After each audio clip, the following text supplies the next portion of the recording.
as glad as her children to have arrived. Stepping into the sunshine, she closed her own door, walked around the car, and helped Josh and Emily exit the back seat on the curbside.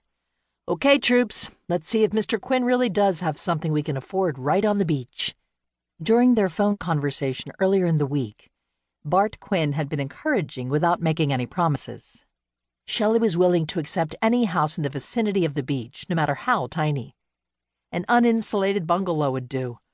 She was convinced a change of scene and a change of activities were what they all needed. A summer at the seashore would certainly provide those. Bartholomew Quinn leaned back in his oversized leather desk chair and rolled it and himself to the large open window. A spring breeze tinged with sunshine and ocean had been teasing him all morning, and he'd resisted its lure until now. He closed his eyes and inhaled the perfect perfume in the world. If he were a younger man, he'd close shop for an hour and hit the beach in full stride. In fact, he had the urge to do it now. At 75 years, he still walked with a spring in his step, plus a twinge in his knee. He continued to dream, his mind's eye like a movie camera, capturing every foot of shoreline on the peninsula. He knew the shore in every season, the ocean in all her moods, the fair ones and the foul, just like he knew every street in the town. He chuckled at the thought. Since he'd lived in Pilgrim Cove all his life, he'd be hard-pressed not to know every street, road, and thoroughfare. He'd be a lousy real estate agent to boot. Finally opening his eyes, Bart stood up and peered out the window. Main Street was quieter today than it was in the middle of the week. Most of the businesses were closed on Sunday. Parker Plumbing and Hardware, the Pilgrim Cove Savings and Loan, but not Quinn Real Estate at the start of the busy season. He and Lila, his granddaughter, had been answering a constantly ringing phone since the beginning of March as people yearned for sunshine and summer vacations after a long New England winter. Bart sighed with satisfaction. Life had been good to him.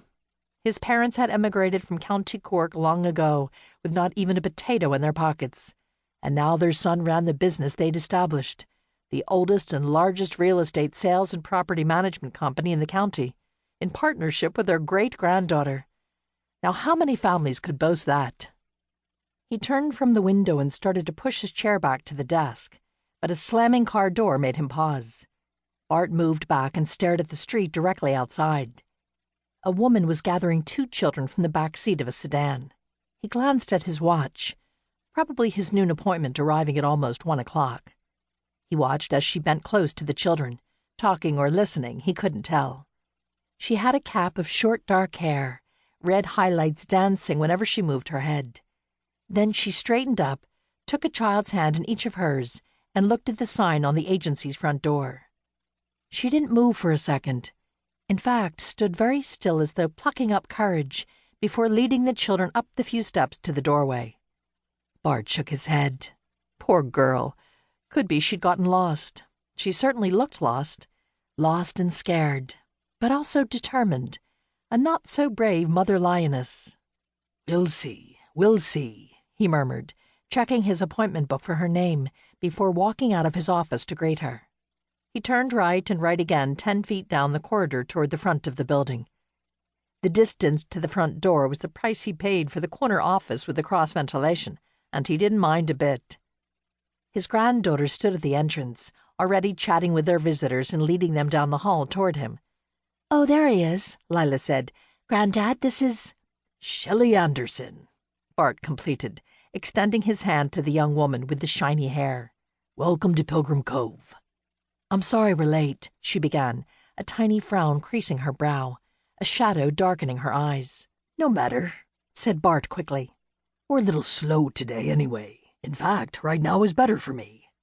Lila's astonished expression would have made him laugh if he'd allowed himself to look at her. So he didn't.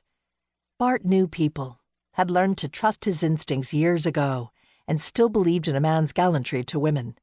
Right now, Bart would have said anything to put Shelley Anderson and her children at ease. He watched Lila make a beeline back to her office, and then turned toward the boy and offered his hand. "And you are?" "Josh." One word, sullenly given, limp handshake. "Fine jacket you have. My great-granddaughter plays baseball, too." Now that got the boy's attention.